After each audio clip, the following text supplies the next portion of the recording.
Welcome back, folks. I'm Jake Ellenbogen. He is Gary Sheffield Jr. This is Yankees Unloaded.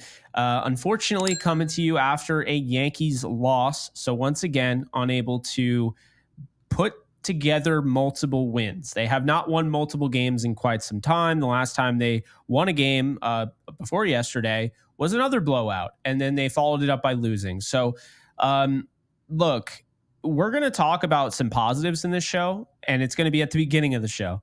So for you positive people out there, your glass half full people, and we're not negative. I think we're just trying to keep it real on this show. But Luis Gil is the positive. Okay, if I was to give an award out to anybody who really deserved to win today's game more than anybody, it was Luis Gil. He was fantastic. This is a tough lineup. I texted Gary, during the game and before we actually went live. And I said, this is a horrible matchup for the Yankees. Like, honestly, Yankee fans can stop talking about the Orioles. I don't want to see the Red Sox in the playoffs, if I'm being honest with you. Do we want to see anyone in the AL East? No. It's really sad. We can't beat any of these guys. And I do think it's fair for fans to point this out because numbers are numbers. You can either get wins against these teams or you can't. Okay? And frankly, we're just not beating these teams. We're not beating Baltimore. We haven't beat Boston. No. We're not beating Toronto. We're not beating these teams. And so to get back to Luis Gil, his last 9 innings before this start, he'd given up 16 runs. Now, obviously, he was snubbed for the All-Star game, and to which I really wasn't that upset. If you give up 16 runs over a span of 9 innings right before the break, you can't really expect a ticket in the All-Star game. Now, of course, if you spread those out, does it look not quite as bad? Sure. You can absolutely make that argument, but you can also make the argument that you give up 16 runs and 3 starts in a row. Well, you're going to be part of the reason why your team lost 3 games in a row that you started. So hard to make the case. But having said that, today, I thought the strike zone was just absolutely putrid for both sides. It wasn't against us, wasn't for us. It was for everybody. Okay? The strike zone was all over the place. Please. Was it the umpire behind the plate? Was it the K zone box? Because they just called everything a strike. Are you going to ask me about Eduardo Perez? Or was it the booth? Without David Cohn, because without David I almost Cohn, punched oh my God. Dude, I almost punched my computer monitor that I was watching this game because I was watching this game on my computer.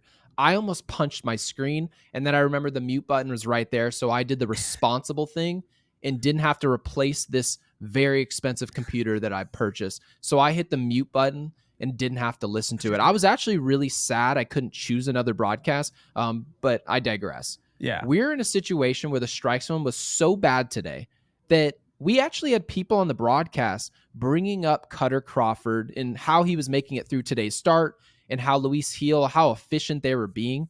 And it really made me wonder, why in the world would New York Yankees hitters or Boston Red Sox hitters try and work counts and work walks when they're giving a foot off the plate on both sides? Of course you should be swinging first pitch. Well, that's no brainer. We saw Devers later on. He swung completely out of the zone. Not that they would have called that a strike, but he really wanted to hit a home run, and he hit his second of the day on a pitch that was way out there by Tonkin. He's going to be an all-time great player. That's a all-time great player adjusting to what the umpire is giving you. Now, most players in Major League Baseball can't do jack with a running fastball up and away, but when you're Rafael Devers, you can do something with that pitch, and he knows this coming into the game. He can do it against Garrett Cole. He can do it against Weaver, Tonkin, you name it. So he came into that at bat knowing what the strike zone that had been established earlier in the game from first pitch, and he imposed his will. He seemingly always does against the Yankees. We're going to talk the rest of the team and just the offense, but again, we wanted to talk the positives. The positives were Luis Gil's fastball. For those of you who were worried about his arm and his velocity, it was there today. It was objectively there. He was sitting 98 to 100 miles an hour. He answered the bell. I do think his slider can have much more depth as his career goes on, but that's another story. In general, it was good stuff-wise. It was a lot to be pleased with. Yeah, no, I agree. I liked his slider tonight. I really liked his fastball, touching 98 consistently.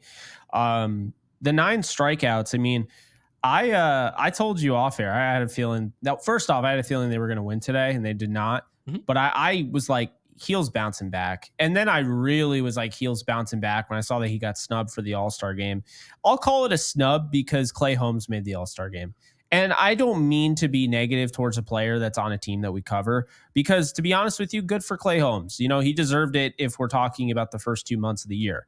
But the reality is he has fallen off. And if you're going to, on one hand, hold that against Luis Gil, then you should probably hold it against Clay Holmes. Do we have any folks in our comment section that are believing Clay Holmes is one of the best pitchers in the league right now? I don't know a soul that is like, you know, Clay Holmes is a god right now on the mound. Like I don't know a soul that is constantly going to bat for Clay Holmes. He's always had, and we had to defend him. If you remember at the beginning of the year, we had to defend him because it is somewhat unfair.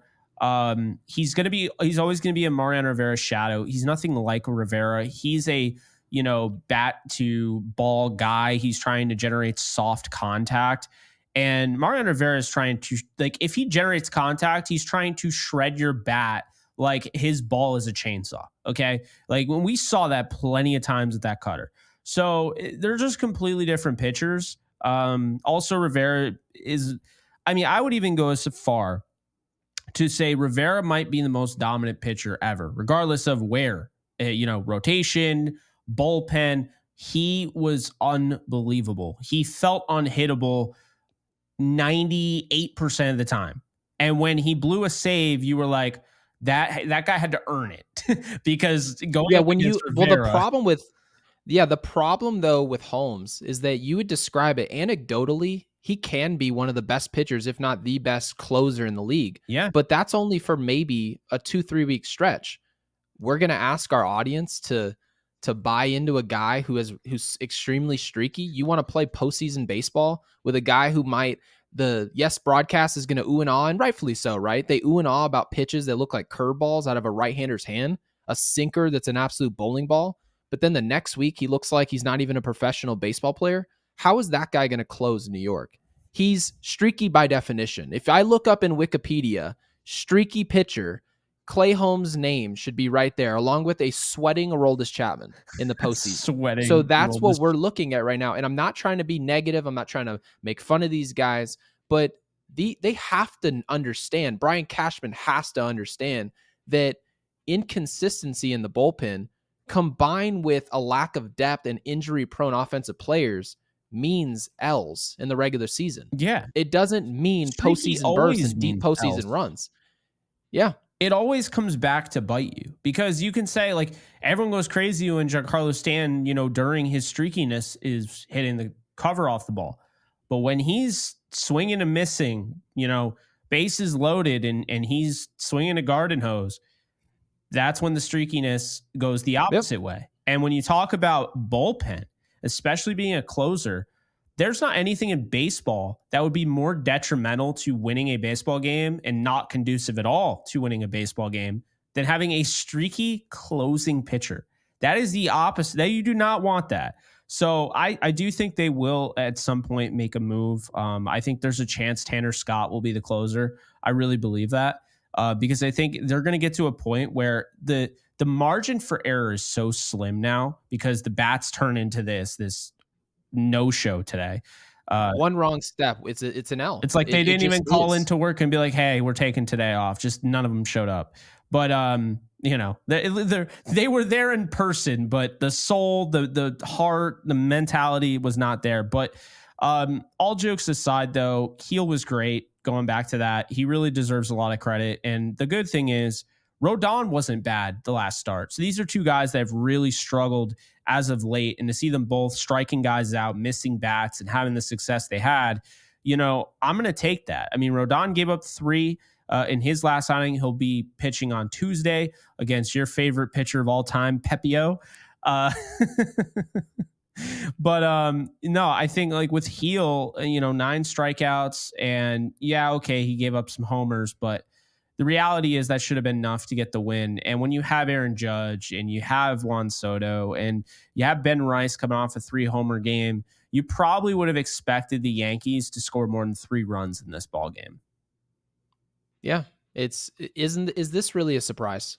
No. Did people really turn on this podcast and think that, us two, we're going to sit and put our heads together and really think about it and say, well, this guy didn't underperform and this guy didn't deliver, right? Soto went 1 for 4. He's sliding, right? He's hitting 200 his last 15 games. Were we really going to play the blame game on some of these guys who aren't performing? The real issue is that there are a lot of guys who didn't perform today. Yeah. We have expectations for them to underperform, which is why we've put such an emphasis on calling up some prospects that we see some promise in. We've brought up their numbers. We brought up the analytics, and we're not huge on analytics, but we know the Yankees are. So if you're huge on analytics, what analytically is saying that these players deserve a shot and these guys below who are performing and giving you an output aren't? And so that's the position we are in right now. And Jake, the player I wanted to circle today, and he's one of those players analytically, statistically, any other Lee that you can possibly give, is DJ LeMahieu and his speed and lack thereof. And for a team that hasn't stolen a base in 13 games, obviously a huge indictment on whether it be Anthony Volpe or anyone else who can run on this team. They've essentially eliminated the run game. And if these guys are not with speed, aren't going to bring any speed to the game, that I question your value. But let's go back to DJ LeMahieu. DJ LeMahieu we laughed at Stanton and his lack of speed, who's dealt with injuries over the years. Obviously, DJ's also dealt with injuries. DJ LeMahieu is objectively the slowest player on this baseball team. I know even Trevino got over to third the other day. Yeah. Yeah. So on August 3rd of 1493, Christopher Columbus began his voyage across the Atlantic, and he made it to South America before DJ LeMahieu made it from first to second base. Oh my God. That's where we are on this baseball team. He doesn't bring speed. There is no power. Obviously, he hit a ball off the wall today. Great. But again, most players in Major League Baseball can do that periodically. So that's where we are. We're in a position where any output whatsoever from a baseball player justifies their entire existence on the roster. People will say, well, DJ LeMahieu yesterday, and for those of you who are watching this podcast, this will be 2 days ago, and then yesterday, he had 3 hits between those 2 games. He must be completely ready to play third base every day for this team. DJ LeMahieu is hitting a $194. His ops is 5'11", okay? They say he's on the field because of his glove. Which player can't run, can't hit for power, hasn't hit for power in years, his hitting under 200, Jake, and we're going to justify his existence? We're paying him $15 million a year to hit 9th, okay? Yeah. Now, nobody, and I mean nobody, Jake, not the comment section, not Michael K, no one at Yes, nobody else, not ESPN's ridiculously horrible broadcast. They're not even justifying his existence on this roster or that he should be on this team. Nobody's really calling for that. So it makes me wonder, how egotistical can Brian Cashman possibly be? Because this is not on Boone. This situation's not on Boone. Boone's not making these calls.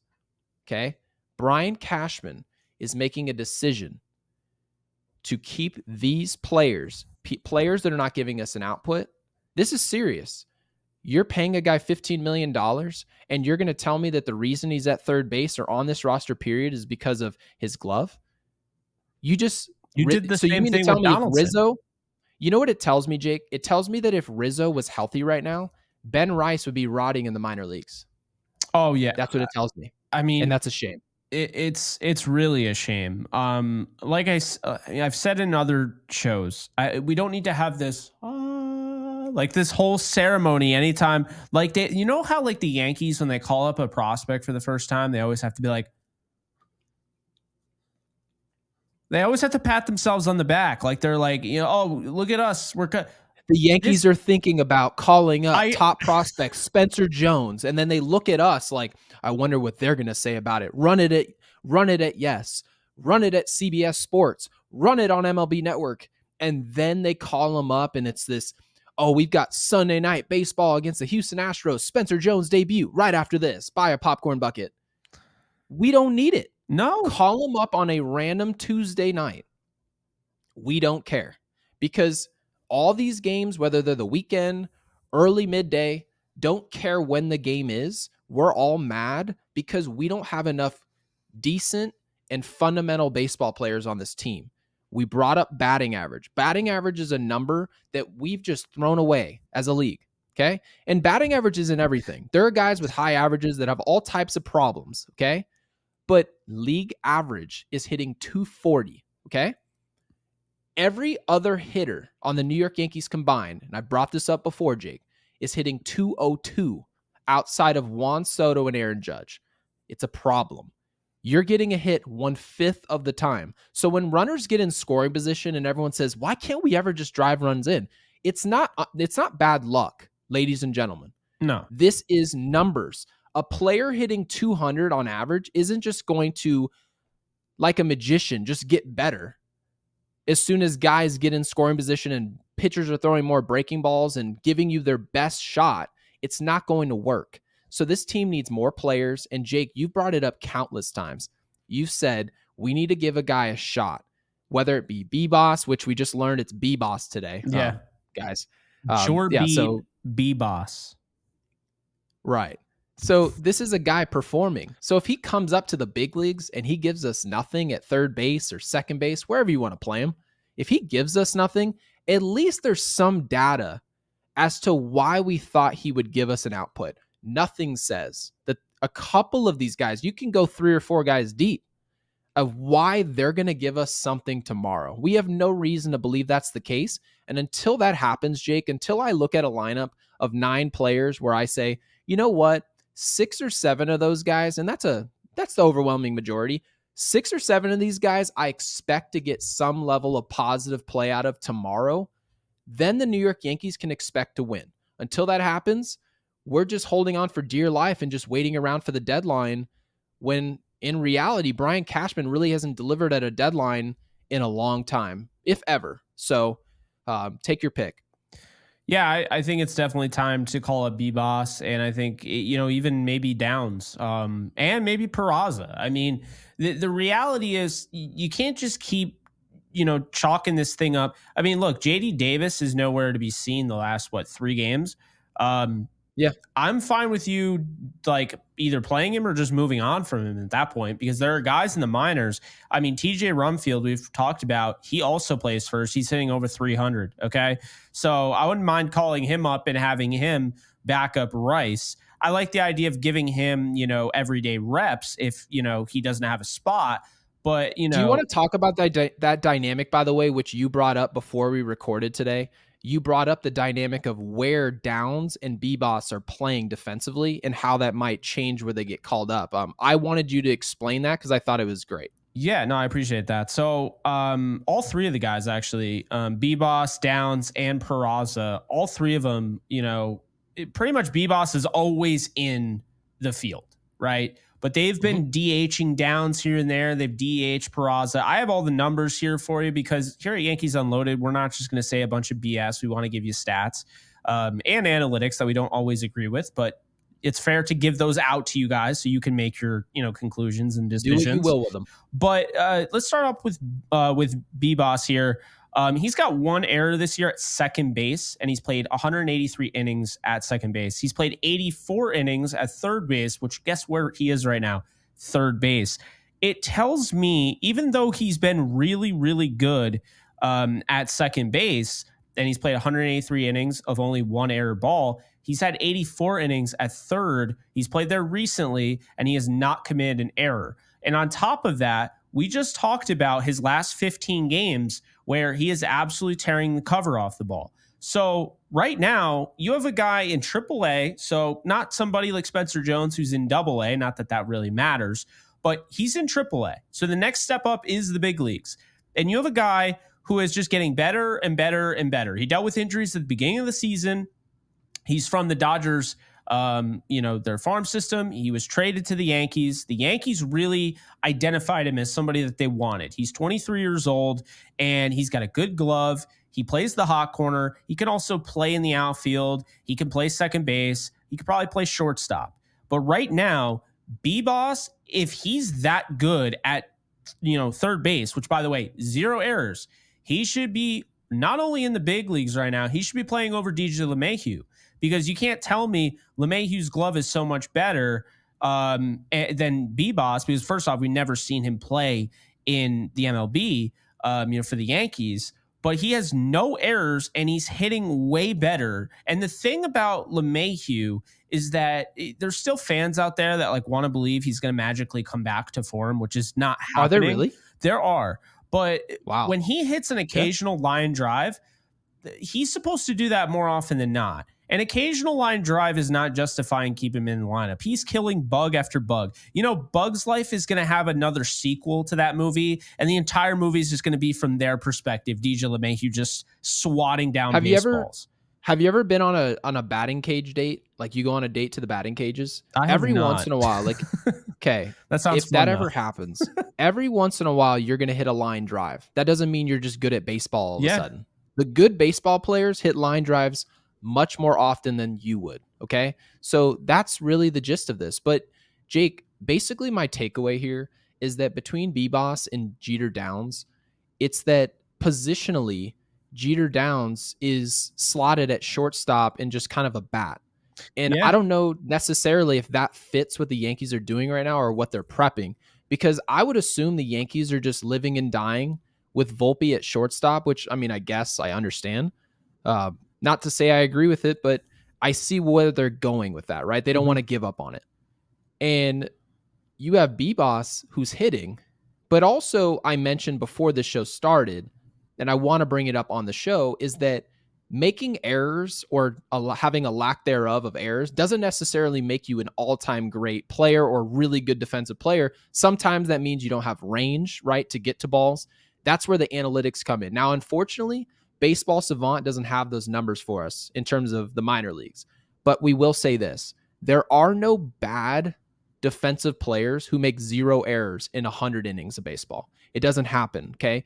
If you watch bad defensive teams, I'll say this. The perfect example of a bad defensive team is the Cincinnati Reds. We just played them, right? Yeah. We got absolutely mollywopped by this team.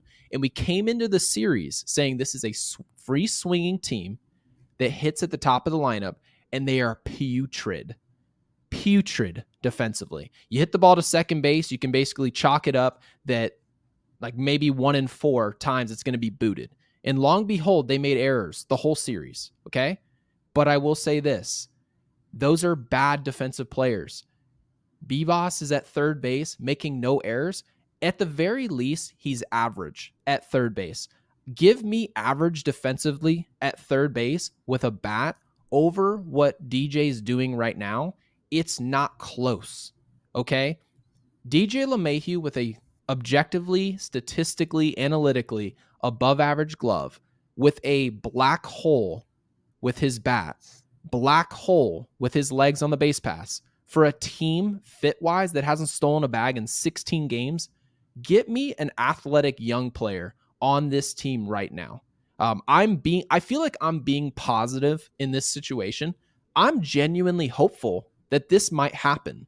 Am I believing that Brian Cashman's just going to be smart tomorrow? No, I don't. But at the same time, Jake, they also called up Ben Rice. Yeah. Was that a side effect of Rizzo getting hurt? You can absolutely make that argument. You can make the argument that the Yankees aren't a smart enough organization to call up a more talented player in Ben Rice over an Anthony Rizzo. So will they make the decision to call up Vivas at third base, who's hitting, he's fielding, and he can play multiple positions? Can they do it? I'm going to see in the comment section, because we read all of our comments. Obviously, we ignore all the negative ones, but the overwhelming majority are baseball nerds like us who want to discuss the details of this team. If you care about the details of the New York Yankees, not just the big league team, but also the minor leagues, AAA, AA, all the way down to rookie ball, if you really care about this team, you will have noticed, and you want to actually genuinely see what we have down there, because I don't want to hear at the deadline that the Yankees are excited about some prospect that they've got. And we sat there by the time you watch the show, it is, of course, what is it, July 8th? Yeah. July 8th to the trade deadline, and you sat around watching DJ LeMahieu chop ground balls and jog around the base pass, and you're just trying to figure out what to do with Cabrera, and Torres is hurt with a bad groin, you didn't give any of those prospects you're in love with a chance. That just that doesn't add up to me. So the Yankees either believe in those guys or they don't. And I think right now, Vivas is forcing their hand, and we're gonna see what they do with it. Yeah. Actually, according to Fangraphs, I do have something here. Not a ton, but line drive percentage. He's increased that for his career high is now at 27.7. To explain, when he was with the Dodgers AAA last year at 19%. So he's hitting the ball way harder now. He's a way more, confident hitter. He's striking out less. Like I said, and I've said, he had the injuries. And so, he deserves to at least have that preface before you bring up, how he struggled during the season. But he is really starting to come on strong. He's got 9 stolen bases. Peraza has 9, and Jeter Downs has 14. We also wanted to talk about him real quick. Jeter Downs, 274 innings, that's short, 2 errors. So he could be like your backup shortstop, right? But then he's got 202 innings actually playing at third. And he has 6 errors there, which, isn't the best. But again, context, we don't really have that, right? We didn't get to see those plays and all that.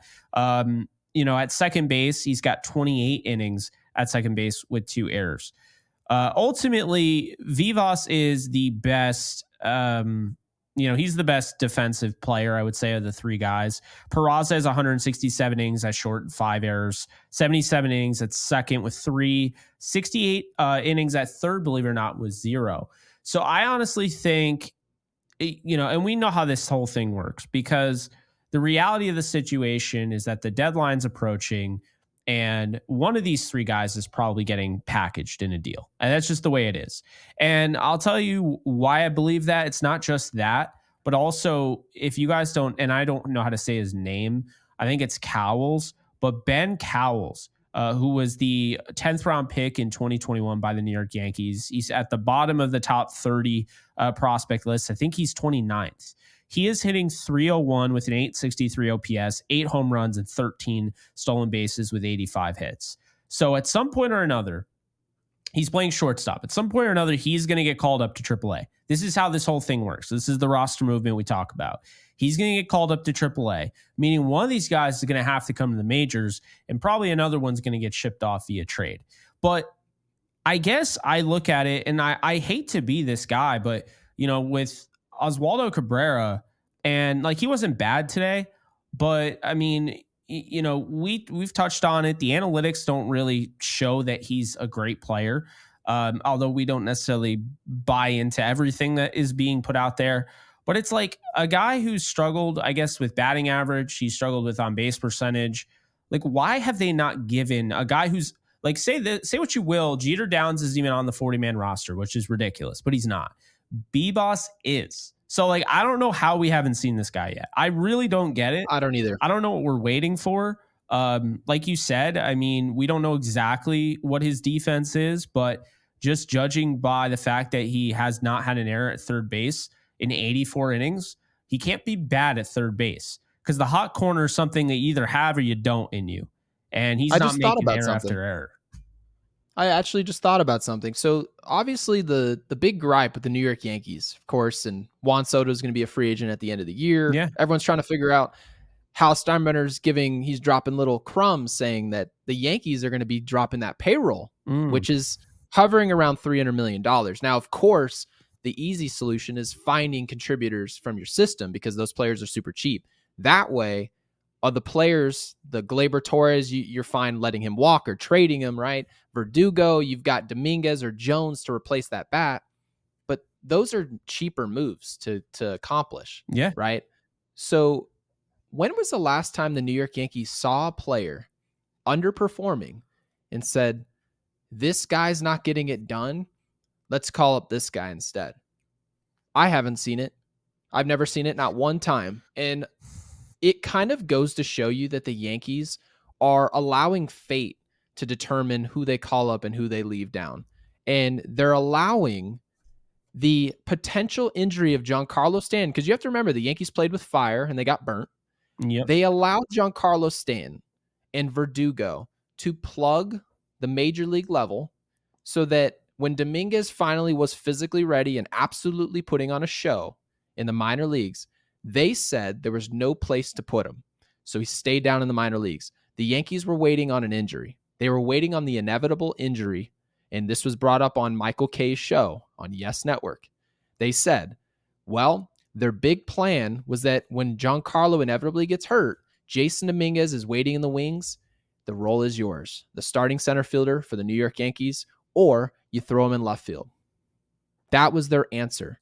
Their answer to making roster decisions were based on future projected injuries. That's a joke. That is an absolute colossal failure. Ben Rice, you saw him, what will be if you're listening to this show today. 2 days ago, Ben Rice hits 3 home runs. Ben Rice is nowhere near a Major League Baseball field. If Rizzo was still hitting 204 and he wasn't hitting at all, but he was still healthy. If he was healthy, he would be out there right now. And he was making this Yankees team worse than what they are right now. Ben Rice is a huge part of a solution. Okay. Ben Rice may not be a superstar, but he is a solid player in this league, we believe. Yeah. But you can't possibly sit here and have genuine hope for the future when an organization only calls up prospects that they tell us they believe in when the guy ahead of them gets hurt. Not every player who's a contributor is going to have a Tom Brady, Drew Bledsoe situation where the dude goes down with a bum shoulder and then you throw in the future Hall of Famer. That's not the way the league works. Okay. The Baltimore Orioles, they had options over there at short and second. And you know what they said? Hey, go figure out a spot. Go figure out a spot for Holiday. They call him up right away as a 19, 20-year-old. There was no spot for him, by the way. None. Not at all. But they call him up anyways. Why? Because it's a proactive organization that's not afraid to take a chance on a guy they tell us they believe in. Now, this isn't an Orioles show, but we want to cover a team with guts. We want to talk about a team with guts. If you have guts, have some guts and make this decision. Call up the better player.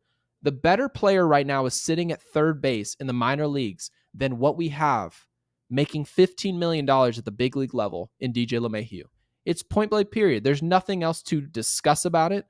Anyone who's taking in this podcast should be able to admit, at the bare minimum, the Yankees need a league average hitter, a league average defender, a guy with some athleticism at third base. That would be a major upgrade as far as the others outside of Juan Soto and Aaron Judge. Right now, they've got a lot of guys with holes in their swings. They're not fast. They're not young.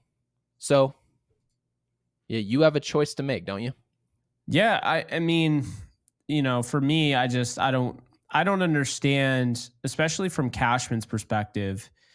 Like, this is your shining moment. You call up B-Boss and, you know, you've already called up Ben Rice. You call up B-Boss and he starts hitting well. And that's not just a guy that you guys drafted and developed. That's a guy that you went out of your way to trade for, you know, and you know, Downs was a pickup. No one in the major leagues wanted Jeter Downs and his giant name because people forget he was a huge prospect, right? No one wanted him. Okay, let's not forget, former first round pick, considered one of the top prospects, was traded for, you know, of course, Mookie Betts. No one wanted him. So that's the thing, is that they go out and they sign him and he's hitting well. And B-Boss, who you went out of your way to acquire, is hitting well. I mean, the you know, the ego that at least my ego detection would detect that, hey, these guys are still going to make Cashman look like a genius if they call any of these guys up and they start hitting. Any of them. Take your pick. If you call, I'll tell you this, Jake, if they call up B-Boss, right? Mm-hmm. And this player who's giving us an output, this is outside of opinion, no one's opinion, just numbers. Okay. He's got power, speed.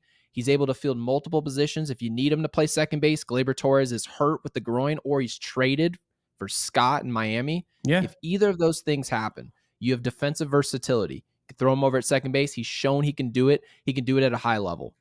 But what's so interesting here is that if the Yankees screw around for long enough, you've mentioned how close Boston's getting, okay? And they have the tiebreaker. We have to remember this. Exactly. But let's remember this for a second.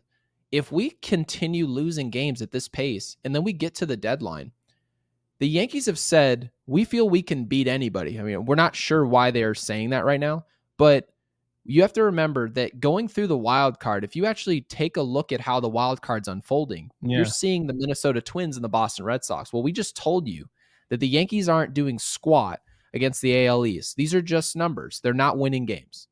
Now, you have to believe if the Yankees run into the Minnesota Twins, especially with some upgrades that we've mentioned, Scott's, right? We've talked about plenty of players in this league. I mean, we've had whole shows about it. So we recommend you going to watch those. But if you feel like if you run into Minnesota, don't you think that we can win that series? We've had their number over the years in general. Yeah. Of course, they had some success over us of late. But in general, we've beat that team. We feel like we have confidence against that team, maybe more than any other team in baseball. Then now when you win that series, you're just in the postseason. Now we're in October baseball. And if you haven't made enough necessary decisions to where you have enough big leaguers in your lineup, because if you don't, well, the results is that we're going to have a big fest of standing around and watching Aaron Judge and Juan Soto. And if Juan Soto's walking and Aaron Judge isn't hitting homers, the Yankees are losing. And right now, the Yankees are losing. You can say it's because of pitching, but you can also say the two-headed attack with Soto and Judge, it's only a one-head right now. We've got Juan Soto doing a bunch of walking. His on base is 400, spectacular. But you can't hit 200 when your on base is 400, okay? Still really good, still really successful, absolutely. But when you have a top-heavy roster, the top's got to deliver, not by getting on base. They have to drive the ball. And that's a lot of pressure to put on those players. They can't just take the base. No. That's the position we've put Juan Soto in. He can't just take a walk. And so now we're just in that position. And frankly, I'm not sure what people can get excited about outside of a proactive decision from Brian Cashman, which, Jake, to be fair and to be positive here, it's right there for the taking. That decision could be made tomorrow. We have no reason to believe it will be made. But, you know, it's a lot of pride to be swallowed in this front office. And a lot of people have used these words. They've said that Brian Cashman wants to be the smartest man in the room. Now, a lot of people who cover the Yankees don't think that's true. They feel like Brian Cashman's remained really consistent overall with how he runs this team. He's just clean across the board. He's looking at analytics, he's looking at data, and he trusts his guys. But at some point, you need to stop looking around the room and saying, these guys are telling me this, these guys are telling me that. You need to just look at the obvious. And the obvious is promote better players and the players that you have in the room now. And that's all it is. I absolutely agree. I think rapid fire to end this, to end it on a good note. In case you guys missed it for Scranton, Will Warren, the number 7 prospect yesterday, you're watching this on the 8th. So 2 days ago on the 6th, he pitched 6 innings, 2 hit ball, 1 run, and he had a career high 11 strikeouts. And this is somebody we've talked about on the show. We weren't super high on what we were seeing based on the statistical output, but this is a great stuff from him. And, you know, he's coming back from injury, so that's good. And then you had some line drives in batting practice from John Birdie, who continues to get closer and closer, taking grounders at third base today. And today I'm talking about on the 7th, so Sunday. So he's getting closer. And then you had Gary Phillips tweet out, Aaron Boone said that he doesn't think it'll be too much longer for Giancarlo Stanton. He didn't specify beyond that, but Stanton was only expected to miss 4 weeks and went on the IL on June 23rd. So, I mean, I'm like sitting here trying to do my math. I'm like, June 23rd. Can that be now? Like, can we? Yeah.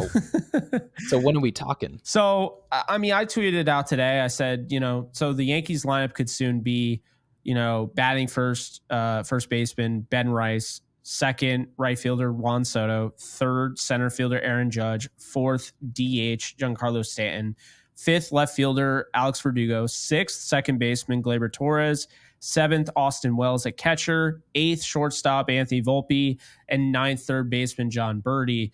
And all of a sudden, that looks like a pretty darn solid lineup. So look, I'm not saying it's just like we all thought. Yeah, 8-hitter Anthony Volpe.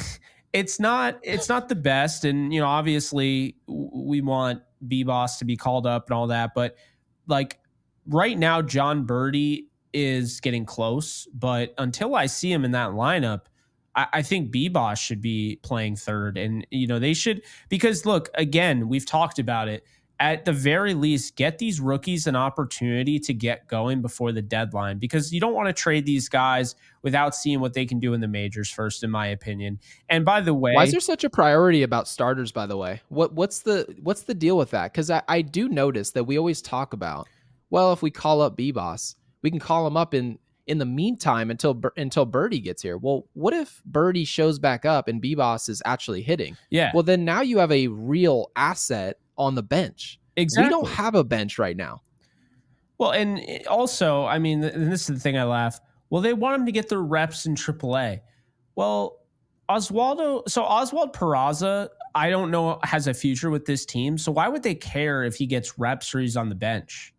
There's no direction for him. If I were him, I'd be asking for a trade. I'm not even kidding. I don't care that he's in AAA. I'd call up my agent. I'd be like, get me out of here. I am going nowhere. This is my career. Well, a lot of guys want to play for the Yankees. I mean, which Yeah. But the gist of it is, to be called up by the New York Yankees, essentially you need to be the best hitter at that position when an injury goes down at the big league level for that position. Hey, that's your ticket into the big leagues. You saw Hayden Wesneski. He's like, yeah, they just basically use you, they spit you out, and they send you away. Like and obviously I'm paraphrasing, not actually quoting him directly. But it's the gist. They traded him for Scott Efros, who was we'll probably see him this year, hopefully, as long as he doesn't get hurt, and could actually be a really key, important player in the bullpen. Took 2.5 years for that to happen, but that would be interesting. But Wesneski was a solid, potential 4th or even 3rd starter in a rotation that they just often got rid of for essentially a middle relief pitcher, setup man. So that's just the way they do things. And, again, we talked about it, the whole ceremony and having, we need to get the crazy video, montage going. It's I do not care. If I wake up and on my Apple Watch, it literally shows Jorbit Vivas called up, I don't care if it's in pink lettering. I do not care how it's done. Jeff Bassan can tweet this at 2:45 Pacific time AM, and I'd be thrilled. Okay, it's clear, Jake, we've done a really bad job managing the Yankees infield, whether it's putting too much pride in a certain player, but our infield is just treacherous, downright terrible. And there's no other way to put that. Okay, Ben Rice just got here. So no matter what you think about him, Ben Rice is he's got no skin in the game. He might be a really good player long term, but he just got here. And the only reason he's here is because Rizzo got hurt. So if not, our infield today would look like LeMahieu, Cabrera, Rizzo, and who else? Well, let's go back to your comment. I think Volpe. It was last episode. Third base is a premium position. That's where you're getting guess who plays third for the Red Sox? Devers. Oh, it's unbelievable. So, can you believe that we do that? We allow Devers to go field third base, and we throw LeMahieu at third base. The same position, Devers is playing third on your rival team. And you're playing LeMahieu, and last year you were playing Donaldson. And the year before that, you were playing Donaldson. I mean, we've been bad at third base, man. We've been bad. It to the point where you can absolutely argue since that John Birdie is the best third baseman we've had in quite some time. Hold on a second. That's a joke. Or this is how we'll wrap it up. Before the injuries. This is how, because I'm going to go through on Baseball Reference, because they have the lineup, and I'm going to find. So obviously 2024, no. 2023, they list LeMahieu, obviously, Josh Donaldson. 2021 was terrible last year. 2021, Gio Urshela. Okay. I mean, Gio Urshela probably hit 256. He hit 267. Okay, so we were close. So, I mean, that's kind of like, well, it remains to be seen with Birdie. I would definitely give it to Gio Urshela. I would agree. But, I mean, Birdie could end up being huge down the stretch, which I think they actually got rid of Gio Urshela. Did you see? They said they got rid of him because defensively, which I didn't see this with my eyes. They just dropped the ball analytically he was. Yeah, but they said defensively, analytically, he wasn't very good. So that was part of the reason why they thought that Donaldson's bat was an upgrade, and it wasn't. I mean, they also that's what they thought, gave up on Estrada, and he ended up going to the Giants and actually being decent.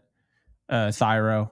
But yeah, Gio hit 298 in 2020. In 2019, Gio hit 314. It's Gio easily. Yes. In 2018, Andujar hit 297 with 27 home runs. But, you know, again, as much as I loved him, because I loved the guy and I loved the most important thing was that he was homegrown. But the reality is he really struggled in the field. He was terrible over there. So he was a great bat, but, you know, and then Headley hit 273. And I was never high on Headley. I didn't like the trade, but he wasn't bad. Now, really looking back on it, 2016, Headley hit 253. It's so mediocre, dude. We're like, this is the Yankees. We're supposed to be, because I don't want to say what Headley we are based on championships in 1998. I don't care about that. Yeah. Okay. These are still the Yankees, and part of that brand was built in those years. Yeah. But you've got to put better players out there in the field. You can't tell me that, oh, we went and got star power the way you guys said, and we brought in Juan Soto. But what was this 2014 team, clearly, by the way? I just came across it. Which year? 2014. Okay. I mean, this is bizarre. All right, ready for this?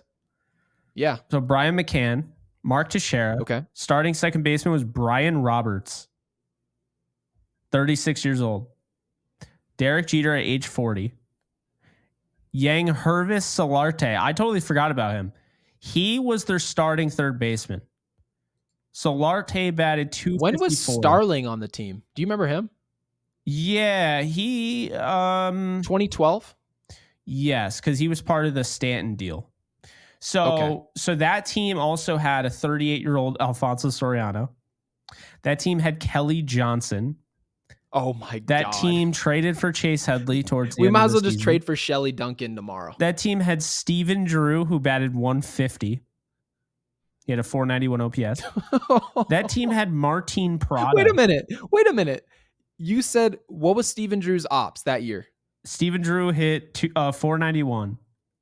491. His ops is practically identical to DJ LeMahieu right now. Yeah. Which is 5'11". So we have Steven Drew reincarnated. Yes.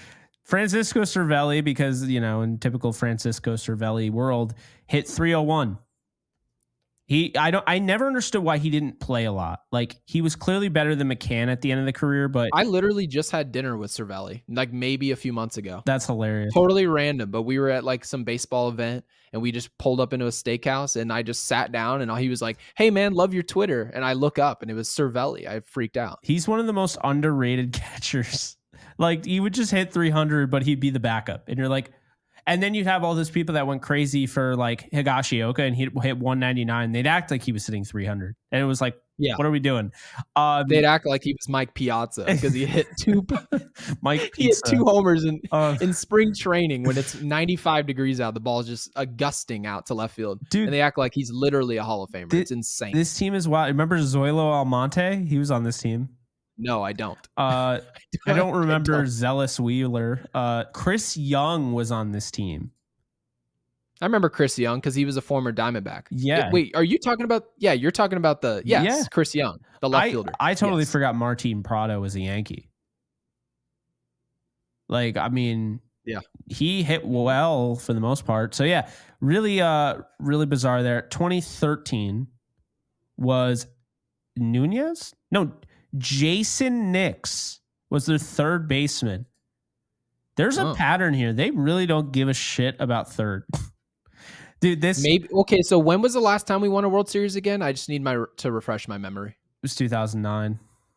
Man, should we sign a third baseman, or should we just pick our butt every year? I see the issue now. The scouting director was Damon Oppenheimer in the 2013 team, and we don't have him because he blew up our roster. Is that why? Is that why his mother named him that? So 2015, they made the playoffs and they lost in the wild card game against the Astros. That was when Keuchel had that obnoxious 1-0 complete game shutout. 2014, they didn't make the playoffs with that team I just told you.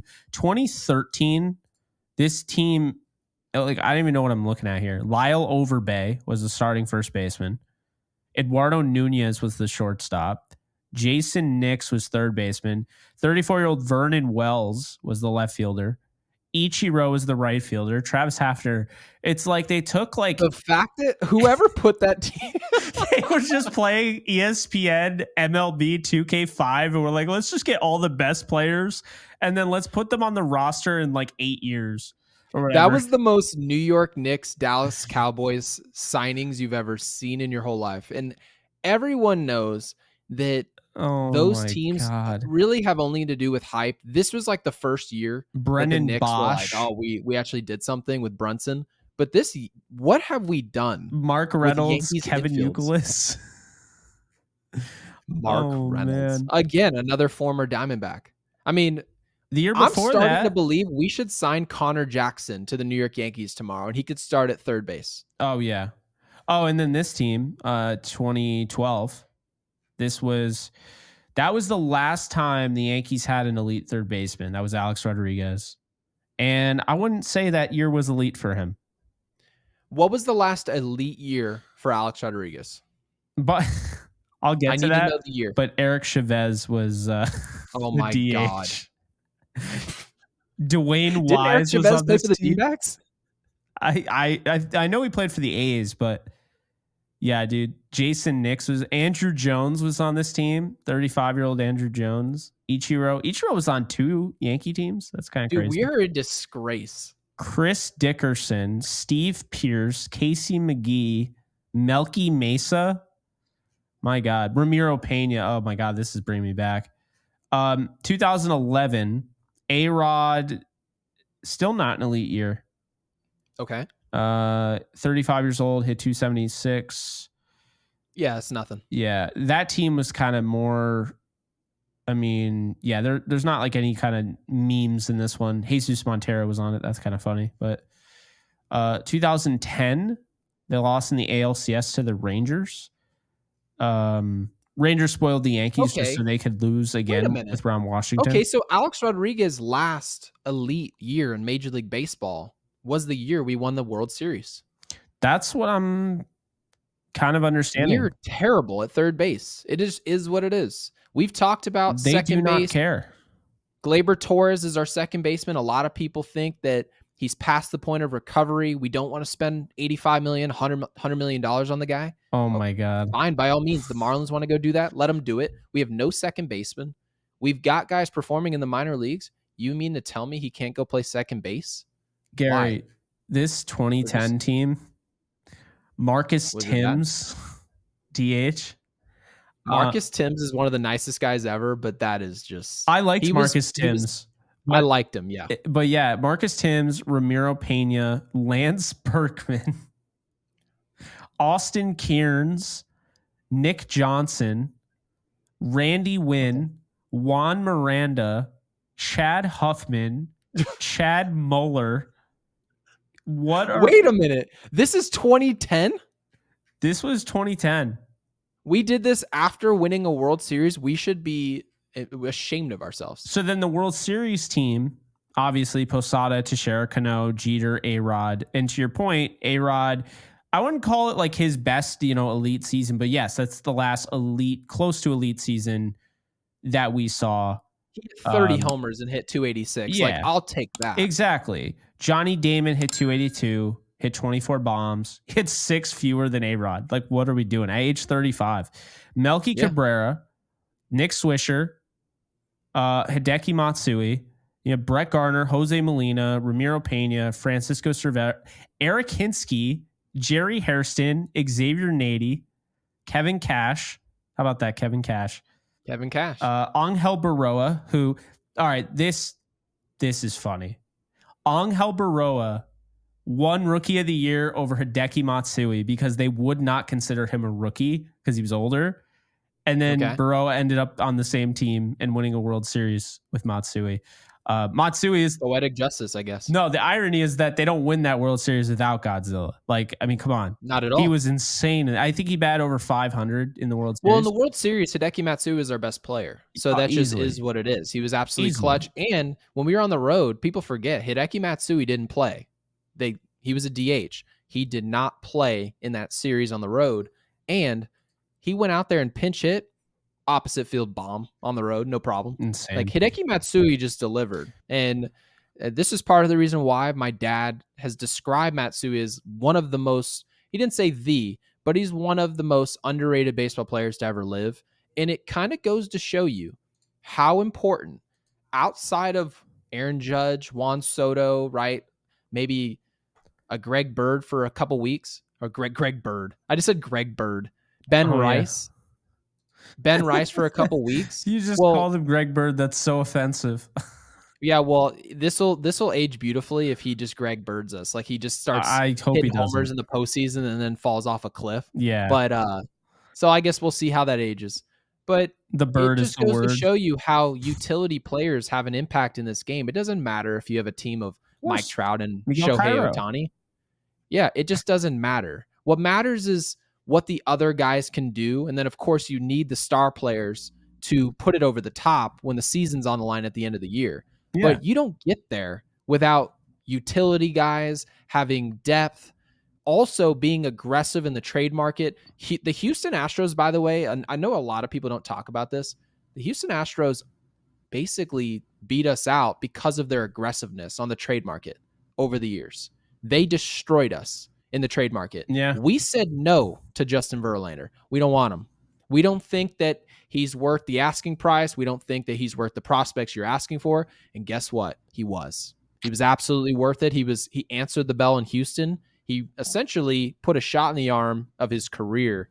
And the fact of the matter is, the Yankees have made a lot of moves that leads us here. It leads us to the path of where we're saying we've got guys hitting 210 at second base, third base in contract years. No one can run. No one's young. It is ugly. And Jake, you just went down 14 years of third baseman, and you named about 2 good names. Okay? Exactly. Gio Urshela was one of them.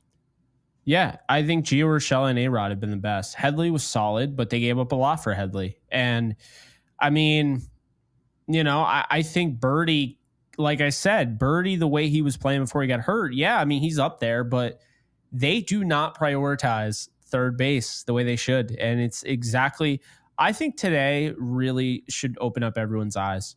Rafael Devers is the most dangerous hitter in that lineup, and he's at third base. And the Yankees across, they have DJ LeMahieu. And that's how I want to end the show, because I think that we talked about some good, we talked about some bad, and we just talked about some ugly. So that's been a really good podcast, in my opinion. I think we covered everything we needed to cover.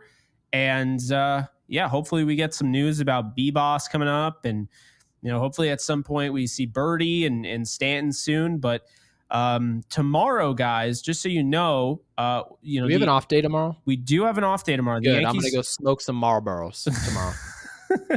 All jokes aside, though, we have an off day as far as the Yankees playing.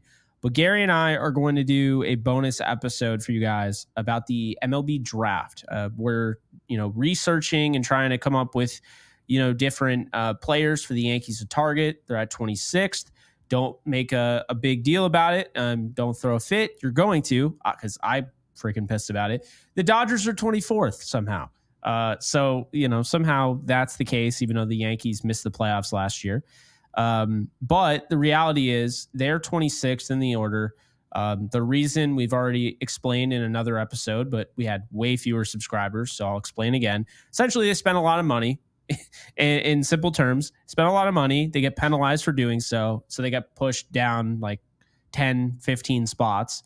And now they're at 26th. And so Gary, I'm excited to talk about that tomorrow because, that'll be a little break from kind of what this really is right now. And, talk about the future is something that I love doing, obviously. I mean, we just did, and we talked about the past as well. But there are a lot of opportunities there for the Yankees. And there is a player that I'm going to withhold. If you're on Twitter, then you already saw it. But there have been 2 players in my lifetime watching the MLB draft, because I normally don't watch it. But sometimes I get really interested in certain players. And the 2 that I really wanted the Yankees to draft, Aaron Judge, crazy enough, I swear to God. And last time, 2 years ago, because they got Lombard Jr. last year, Spencer Jones in the first round. So those are the 2 guys that they drafted. I was very excited about. I like Joe Adele, but he was never going to fall into the Yankees' lap. You were also high on Patrick Mahomes out of college. So yeah. And I've seen that tweet. Okay. I've seen the tweet. Yeah. So you're not just talking out your butt. Yeah. You actually said it when he was drafted. And everyone, I mean, some people would have said, oh, I can see where the talent is, but no one thought he was going to be Patrick Mahomes. So you seem to be over the target with the draft. And I'm here to tell you right now, based on what we talked about today, I am absolutely projecting an infielder. And we're not just drafting a shortstop. We are drafting a player that has got to fill a role in this infield because we are putrid in there. I don't care if it's right now, and I don't know if Volpe is going to be this way for long term. I frankly, I'm not even, we've gone on for an hour and a minute, so I'm not going to go on about Volpe. But as of now, we're terrible at third, short, second, and for now, we're good at first base. So having said that, my draft pick, I'm going to spend a high draft pick trying to remedy that problem. Okay. We'll talk about that because I have pushback on that, but obviously this would go another 20, 30 minutes if I, explained. At least another 20, 30. I'm really excited about tomorrow because for those of you who want a Yankees Unloaded episode every day, well, you win tomorrow because normally we take an off day. But also for those of you who are maybe trying to get into the MLB draft this year, have no interest and maybe want a chance to have that sparked. Well, hopefully we're going to do that for you. I have a lot of experience covering the NFL draft, covered the MLB draft a little bit as a fan, but this will be more like, I guess, professional, less fan, but more like actual like analysis. So we're going to come to the table with our thoughts. Going to talk about the makeup of this organization because that's where it comes from. And we're only going to touch on the first round. Maybe we'll bring up the second, but I think the first round is really the most important. We've seen guys in the past, Austin Wells, Lombard Jr., Spencer Jones, Aaron Judge, Volpe. I mean, first round picks tend to be the ones that make the show. After that, it's kind of up in the air. So we'll be doing that tomorrow at some point. Don't expect the video to come out right away because you'll be enjoying this video tomorrow. But we're really excited to record that later tomorrow night, have that for you guys. And then we'll get ready for Tampa. It should be a fun matchup. Pepio, your favorite, versus Rodon. And we'll see if the Yankees can get back on the high side in the win column and have some sustained success out of nowhere despite not making any moves. Hopefully they make one. Who knows? But that's going to do it. We appreciate you guys. This has been episode 80, in case you guys didn't know and we're not counting. Episode 80. The shit's flying crazy. So we appreciate you, and we'll see you guys soon. You went an hour and 3 without cursing. He curses at the very end. Like this video.